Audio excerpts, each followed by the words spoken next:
Beaucoup d'élèves et de parents d'élèves croient que la formation universitaire est la voie royale pour accéder au marché du travail. Mais qu'en est-il vraiment? Hello les gars, j'espère que vous allez bien. On se retrouve pour une nouvelle vidéo qui est entre l'université et le cégep, lequel choisir. On se retrouve juste après le générique.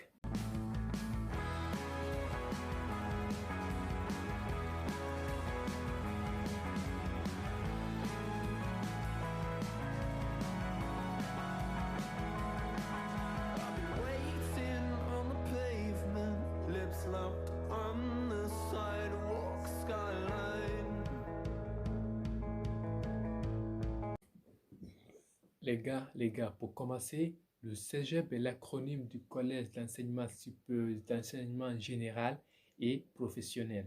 Les cégeps se trouvent généralement au Québec, mais dans les autres provinces, ils ont une équivalence qu'on appelle là-bas les collèges. Tandis que l'université est une institution d'enseignement supérieur, d'études et de recherche. Les études universitaires vous offrent des programmes, soit un programme de premier cycle qui est la licence, un programme de deuxième cycle qui est le master, un programme de troisième cycle qui est le doctorat. Tandis que dans les cégeps, ils vous offrent un diplôme d'études collégiales. Et il y a deux formations. Il y a la formation préuniversitaire qui prépare l'étudiant à aller poursuivre ses études à l'université.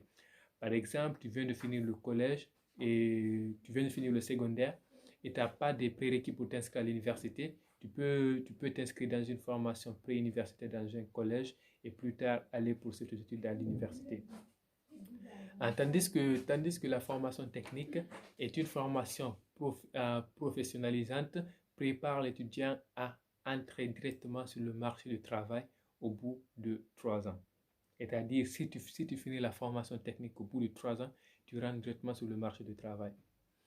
Et pour ce qui est des conditions d'admission, il faut noter qu'à l'université, il faut minimum avoir le diplôme d'études secondaires, ce qui correspond au baccalauréat dans le système français.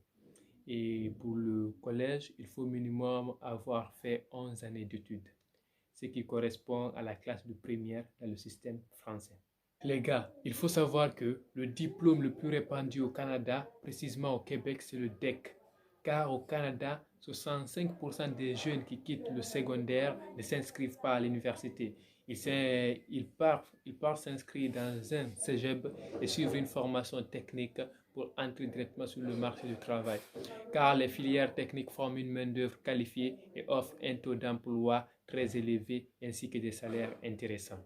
Et puis les gars, il y a une chose très très importante au niveau des collèges, c'est que le Canada a une manque considérable de main-d'œuvre qualifiée dans les secteurs techniques. Et pour les entreprises et employés canadiens, emploient le plus les gens qui ont un DEC technique. Parce que ce jeu là-bas, ce n'est pas ce que tu as étudié qui les intéresse, non. C'est plutôt ce que tu sais faire. Le deuxième point aussi le plus intéressant entre l'université et les cégeps, c'est les frais de scolarité. Il faut noter qu'au Canada, les études coûtent extrêmement cher, encore plus à l'université. Et les frais de scolarité à l'université s'élèvent de 20 000 $ canadiens à plus pour le premier cycle qui est la licence.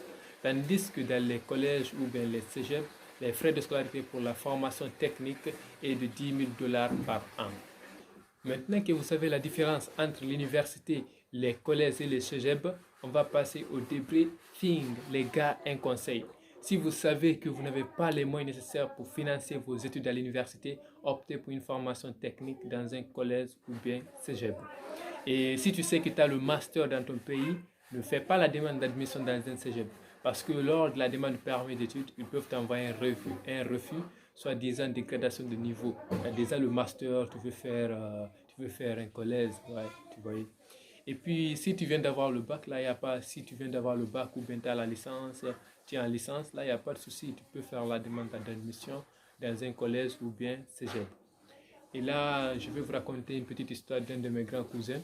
Lui, lorsqu'il a quitté mon pays et il est arrivé au Canada, il voulait à tout prix s'inscrire dans une université et suivre une formation universitaire. Mais vu les coûts d'études qui étaient extrêmement élevés, il a trouvé que ouais, il ne pouvait pas supporter ça.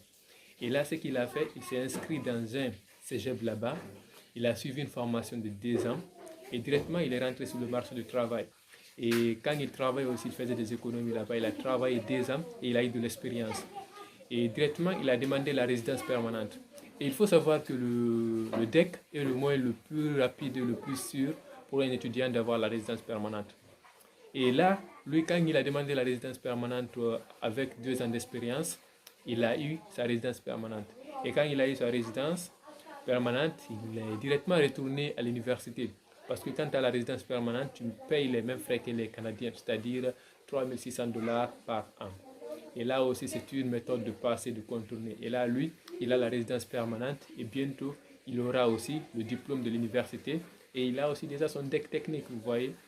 Bon, les gars, je crois bien qu'on va se limiter ici. On se dit à très bientôt et portez-vous bien. Il y a une nouvelle vidéo qui arrive.